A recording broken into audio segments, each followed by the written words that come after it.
Friends, मैं अनुराग Tiwari 10th geography का पहला topic resource and development discuss करने जा रहा हूँ। Topic 1 resources and development. इस पूरे टॉपिक में रिसोर्सेज डिफरेंट बेसिस पे उनके टाइप्स, उनकी प्लानिंग्स, उनका यूटिलाइजेशन, उनका कंजर्वेशन पढ़ेंगे और at the end of the topic land resource and soil as a resources पढ़ेंगे। बट टॉपिक के इस पार्ट में हम रिसोर्सेज और डिफरेंट बेसिस पे उनके डिफरेंट टाइप्स पढ़ेंगे। Now we come to what resources. तो see the definition of resources, वो सारी चीज़ें जो एनवायरनमेंट में अवेलेबल हैं, हमारी नीड सेटिस्फाइड करती हैं, और 3 कंडीशंस और हैं कि वो टेक्नोलॉजिकली एक्सेसिबल होना चाहिए, इकोनॉमिकली फिजिबल होना चाहिए और कल्चरली एक्सेप्टेबल होना चाहिए। फॉर एन एग्जाम्पल, हमने बोला कि जैसे फ्यूल एक रिसोर्स है, तो fuel petroleum fuel as a resource हम यूज़ करेंगे तो सबसे पहले क्रूड ऑयल रहेगा।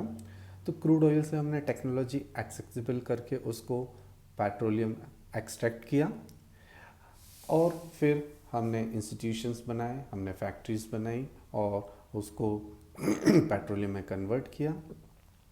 इकोनॉमिकली फिजिबल का मतलब ये हुआ कि हमने सपोज पेट्रोलियम एक्सट्रैक्ट किया, टेक्नोलॉजी लगाई, इंस्टीट्यूशंस बनाए, फैक्ट्रीज बनाई। अब उसमें जो भी हमारा एक्सपेंडिचर हो रहा है, तो हमने देखा कि सपोज़ उसमें हमारे 1,000 रुपये खर्च हुए, लेकिन रिसोर्सेज का कॉस्ट हमें 100 रुपीज़ मिला। तो ये हमारे लिए इकोनॉमिकली फिजिबल नहीं होना चाहिए। इकोनॉमिकली फिजिबल मतलब जो भी हमारा उसमें इनपुट लग रहा है, आउटपुट उससे ज़्यादा ही होना चाहिए। एंड कल्चरली एक्सेप्टेबल का मतलब ये है कि उस सोसाइटी, उस कल्चर के द्वारा उसको एक्सेप्ट भी करना चाहिए। फॉर एन एग्जांपल, इसी में हमने पेट्रोलियम का एग्जांपल लिया, तो पेट्रोलियम के एग्जांपल में सपोज़ हम बोले कि किसी पर्टिकुलर एरिया में या रीजन में वो एक्सेप्ट नहीं किया जा रहा, उससे होने वाला पोल्यूशन जो है वो एक्सेप्टेबल नहीं है, तो वो एक रिसोर्सेस नहीं कहलाएगा। तो रिसोर्सेज के लिए फर्स्ट ऑफ ऑल हमारे एनवायरनमेंट में वो अवेलेबल वो सारी चीज़ें जो हमारी नीड को सेटिस्फाइड करती हैं, वो टेक्नोलॉजिकली एक्सेसिबल हैं, वो इकोनॉमिकली फिजिबल हैं एंड कल्चरली एक्सेप्टेबल है, वो सभी रिसोर्सेज कहलाएंगे। गॉट इट और नॉट? तो रिसोर्सेज में वो सारी चीज़ें मैंने बोला, ह्यूमन है, प्लांट्स हैं, एयर है, वाटर है, ये सारी चीज़ें जो हमारी नीड की हैं, वो सब रिसोर्सेज कहलाती हैं। Now we come to this particular topic, this particular point. आप देखिए ह्यूमन बीइंग क्या करता है। वही एग्जांपल लीजिए आप पेट्रोलियम एक्सट्रैक्शन का, कि पेट्रोलियम एक्सट्रैक्ट करने के लिए नेचर ने, ह्यूमन बीइंग ने क्या किया, नेचर से, है ना, माइंस जहाँ पेट्रोलियम जो प्लेस है जहाँ से एक्सट्रैक्ट करना है, वहाँ से उसने क्रूड ऑयल एक्सट्रैक्ट किया नेचर से, फिजिकल एनवायरनमेंट से, फिर थ्रू टेक्नोलॉजी का यूज़ किया और इंस्टीट्यूशंस बनाए, फैक्ट्रीज बनाई और उससे हमने क्रूड ऑयल से पेट्रोलियम में कन्वर्ट कर लिया और अपनी इकोनॉमिक डेवलपमेंट को एक्सेलरेट किया। गॉट इट और नॉट? तो ह्यूमन बीइंग नेचर या फिजिकल एनवायरनमेंट से रिसोर्सेज को लेके टेक्नोलॉजी और इंस्टीट्यूशन का यूज़ करता है और उस रिसोर्स को यूज़ भी करता है और अपनी इकोनॉमिकली डेवलपमेंट भी करता रहता है। Now we come to what type of resources. तो डिफरेंट बेसिस पे डिफरेंट टाइप्स डिफाइन किए गए हैं। आप देखिएगा, on the basis of origin firstly, तो बायोटिक रिसोर्सेज उन सारे रिसोर्सेज को बोलते हैं विच आर हैविंग लाइफ, और वो उनमें जो लिविंग थिंग्स हैं एक प्रकार से बोल सकते हैं, जैसे human being itself a resource, जितने भी फ्लोरा फोना हैं, प्लांट्स मैंने लिखा हुआ है, फिशरीज हैं, तो ये सारे जो हैं बायोटिक रिसोर्सेज में हैं, इनमें लाइफ होता है, ये लिविंग थिंग्स होते हैं। Abiotic just opposite to biotic हो जाएगा। एबायोटिक जिनमें लाइफ नहीं होता, जो लिविंग थिंग्स नहीं होते, फॉर एग्जाम्पल रॉक्स या फिर मेटल्स बोल सकते हैं। Now we come to the second basis, on the basis of exhaustibility. Exhaustibility मतलब उनके एंड या समाप्त होने के बेसिस पे। तो पहला रिसोर्स है, इसको भी दो टाइप में डिवाइड किया है, दो टाइप्स में डिवाइड किया है। पहला renewable and non renewable resources.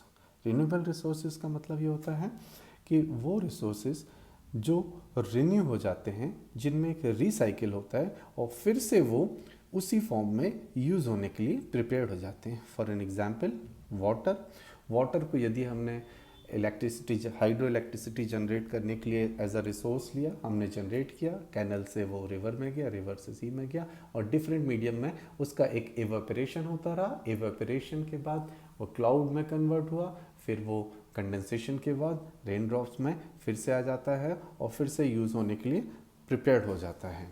Same wind energy को लिए ले, विंड एनर्जी से हमने इलेक्ट्रिसिटी प्रोड्यूस की और उसके बाद वही विंड को हम डिफरेंट तरीके से उसी फॉर्म में यूज़ कर सकते हैं। तो these all are the examples of renewable resources, solar energy, wind energy, water, ये सब एग्जाम्पल हैं आपके रिन्यूएबल रिसोर्सेज के। गॉट इट और नॉट? अब अपन लोग आते हैं on the basis of ownership. On the basis of ownership means जो इन रिसोर्स को ओन करता है उसके बेसिस पे हमको ये देखना है on the basis of ownership. तो पहला इंडिविजुअल रिसोर्सेज। तो इंडिविजुअल रिसोर्सेज आप नाम से ही समझ में आ रहा है, ये it is owned by an individual. इसको प्राइवेटली या इंडिविजुअल ओन करते हैं, जैसे कि किसी व्यक्ति का कोई प्लॉट हो, हाउस हो, प्रॉपर्टी हो जो वो ओन करता है, ये सब इंडिविजुअल रिसोर्सेज में हो जाएंगे। या फिर कोई उसका ऐसा पार्ट हो जिसमें वेल, कुआं खुदा हुआ, तो उसका जो वाटर हो जाएगा वो इंडिविजुअल रिसोर्सेज में उसके लिए हो जाएगा। गॉट इट और नॉट? तो इंडिविजुअल रिसोर्सेज। दूसरा जो है community own resources. Community own resources ये किसी पर्टिकुलर पर्सन या इंडिविजुअल का ना हो के पूरी कम्युनिटी का होता है। फॉर एन एग्जाम्पल के प्लेग्राउंड्स होते हैं, पब्लिक पार्क्स होते हैं, picnic spots, in fact burial grounds होते हैं, ये सब कम्युनिटी ओन्ड रिसोर्सेज के अंडर में आते हैं। गॉट इट और not? Not of a particular but of a community. फिर तीसरा आता है नेशनल रिसोर्सेज। इसके भी नेम से समझ में आ रहा है, वो सारे रिसोर्सेज जो कि एक नेशन को बिलोंग करते हैं वो नेशनल रिसोर्सेज होते हैं। एग्जाम्पल अपन यदि ले लें कि वाटर रिसोर्सेज, फॉरेस्ट जितने भी हो गए, वाइल्ड लाइफ हो गई, जितने भी मिनरल्स हो गए, ये सब रिसोर्सेज जो होते हैं नेशनल रिसोर्सेज होते हैं। इनफैक्ट जो सी एरिया रहता है, ओशनिक एरिया रहता है, आपको मैं बता दूं कि इंडिया एक पेनिनसुला है। इंडिया तीन ओर से जो भी कोई कंट्री यदि वाटर बॉडी से घिरी हुई रहती है तो वो पेनिनसुला कहलाता है। India is a peninsula. तो वर्ल्ड का लार्जेस्ट पेनिनसुला अरेबियन पेनिनसुला है। इंडिया जो पेनिनसुला है, यदि अपन लोग देखेंगे तो इंडिया के वेस्ट में अरेबियन सी है, इंडिया के ईस्ट में आपका आ जाते हैं तो बे ऑफ बंगाल है, और साउथ में देखेंगे तो इंडियन ओशन है। तो इंडिया इज़ अ पेनिनसुला। तो जो ओशनिक प्लेस है, ओशनिक एरिया है, उसमें भी एक कंडीशंस है उसके जो नॉर्म्स के अकॉर्डिंग, जो 12 nautical miles, 12 nautical miles, actually see area जो ओशनिक एरिया उसको मेज़र करने का यूनिट जो है वो नॉटिकल माइल्स होता है, जो कि किलोमीटर से लगभग 1 nautical mile equals to 1.852 kilometre होता है। तो 12 नॉटिकल माइल्स अराउंड 22.2 किलोमीटर जो है वो एरिया जो है वो पर्टिकुलर नेशन को बिलोंग करता है। जिस नेशन का बाउंड्री उस ओशनिक एरिया से लगता है उसको बिलोंग करता है। उसके बाद जो है जो ओशन का पार्ट है वो भी अपन लोग आगे पढ़ेंगे, आगे देखते हैं। तो इतने एरिया वो भी नेशनल रिसोर्सेज में आ जाएगा। इनफैक्ट आपको ये भी बता दूं कि कई जो अपन ने ये इंडिविजुअल रिसोर्सेज देखा था जो प्राइवेटली आप ओन करते हो, उनको भी गवर्नमेंट पब्लिक वेलफेयर में, पब्लिक यूज़ के लिए वो एक्वायर करने का लीगल पावर रखते हैं वो। और आपने देखा है कभी खेत के बीच से किसी के खेत के बीच से रेल लाइंस जाती है, रोड्स जाती है, कैनल्स जाती है, तो गवर्नमेंट उसको कंपनसेशन दे के वो अपने अंडर में एक्वायर कर सकते हैं ये नेशनल रिसोर्सेज। तो नेशनल रिसोर्सेज मैंने एग्जांपल आपको बता भी दिए थे, वाटर रिसोर्सेज हैं, फॉरेस्ट है, वाइल्ड लाइफ है, जितने भी मिनरल्स हैं ये सब हैं, सब नेशनल रिसोर्सेज में आते हैं। International resources, now we come to international resources. International resources में देखिए ऊपर अपन ने जितने भी रिसोर्सेज पढ़े, individual resources, community own resources, national resources, इनको अलग कर दिया जाए तो ये इंटरनेशनल रिसोर्सेज आ जाते हैं। इनको अलग कर दिया जाए, फॉर एन एग्जांपल अभी अपन ने पढ़ा था ओशन।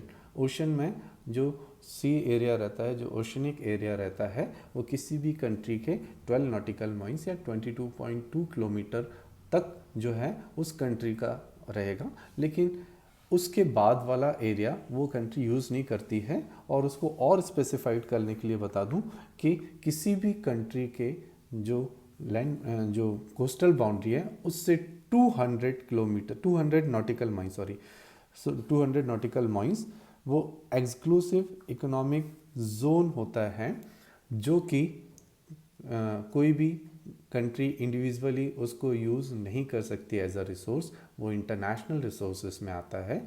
एक्सेप्शनली कंडीशन में या फिर आपको यूज़ करना है किसी पर्टिकुलर चीज़ के लिए, तो आपको फिर इंटरनेशनली परमिशन लेनी होती है अथॉरिटीज़ से, ठीक है। तो वो इंटरनेशनल इंस्टीट्यूशंस रहते हैं, उनको उनसे परमिशन लेनी होती है। जैसे इंडिया ने, आपको बता दूं कि इंडिया मैग्नीज नोड्यूल्स को एक्सट्रैक्ट करने के लिए इंडिया ने परमिशन ली हुई है, जो कि एक्सक्लूसिव इकोनॉमिक जोन के बाहर का एरिया है, और वहाँ से इंडिया मैग्नीज एक्सट्रैक्ट करने के लिए परमिटेड है। गॉट इट और नॉट? तो इट इज़ इंटरनेशनल रिसोर्सेज। अब on the basis of status of development, अब स्टेटस के डेवलपमेंट में इसको बहुत अच्छे से समझिएगा। पहला जो है पोटेंशियल रिसोर्सेज। पोटेंशियल रिसोर्सेज वे रिसोर्सेज होते हैं जो हमारे पास हैं, जिनमें हमारी नीड को पूरे करने का पोटेंशियल भी है, but due to certain reasons we have not been developed yet, है ना। फॉर एन एग्जांपल, मतलब समझ लो हमारे पास हैं जो हमारी नीड पूरी करने का पोटेंशियल भी रखते हैं, लेकिन किसी रीज़न से हमने उनको अभी डेवलप नहीं किया है। फॉर एन एग्जांपल, जैसे गुजरात और राजस्थान में विंड और सोलर एनर्जी डेवलप करने के पोटेंशियल है, बट अभी हमने डेवलप उसको नहीं किया है, तो ये कहलाते हैं potential resources. Now we come to developed resources. तो डेवलप्ड रिसोर्सेज आप समझिएगा, डेवलप्ड रिसोर्सेज में वे सभी रिसोर्सेज आते हैं जिनका सर्वे कर लिया है और उनके यूटिलाइजेशन के लिए उनकी क्वालिटी और क्वांटिटी भी डिटरमाइन कर ली गई है। बस इनका डेवलपमेंट टेक्नोलॉजी और इनकी फिजिबिलिटी पर डिपेंड करता है। Got it?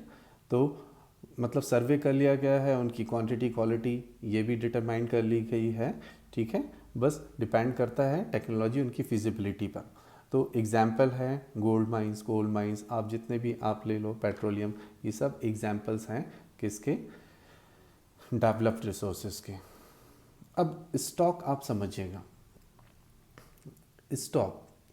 स्टॉक ऐसे रिसोर्सेज जो हमारे पास हैं, हमारी नीड को भी सेटिस्फाइड करते हैं, बट इनको एक्सेस करने के लिए हमारे पास एप्रोप्रिएट टेक्नोलॉजी नहीं है।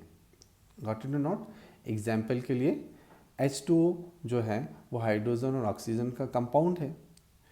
अब इन दोनों गैसेस को H2O के कंपाउंड से सेपरेट करके इनको सेपरेटली यूज़ किया जा सकता है, ऑक्सीजन को और हाइड्रोजन को अलग अलग, लेकिन हमारे पास प्रॉपर टेक्नोलॉजी नहीं है उनको अलग करने का, या फिर टेक्नोलॉजी है भी, अभी है, हमारे पास है, आपको लगेगा क्या है, तो वो इकोनॉमिकली फिजिबल भी नहीं है, क्योंकि इकोनॉमिकली फिजिबल भी एक पॉइंट था हमारे रिसोर्सेज में। गॉट इट और नॉट? तो ये स्टॉक हो गया। Now we come to reserves. Reserves इनको स्टॉक का सबसेट भी कहा जाता है। हालांकि एग्जिस्टिंग टेक्नोलॉजी से इनको यूजेबल बनाया जा सकता है, बट हमने इनको फ्यूचर रिक्वायरमेंट के लिए प्रेजेंटली यूज़ नहीं किया है। ठीक है, मतलब एग्जिस्टिंग टेक्नोलॉजी जो भी हैं उनका यूज़ करके हम यूजेबल बना सकते हैं, बट इनका अभी हमने यूज़ नहीं किया है। फॉर एन एग्जांपल कि जो रिवर्स और डैम्स का जो वाटर है वो हम हाइड्रो इलेक्ट्रिसिटी में यूज़ कर सकते हैं। तो हमने किया तो है, बहुत जगह आपको लगेगा कि है तो है, लेकिन उस एक्सटेंट पे नहीं है। उस हमने बड़ा वाइडली इसको यूज़ नहीं किया है, बड़े छोटे फॉर्म में लिमिटेड वे में इसको यूज़ किया है। Okay, thank you.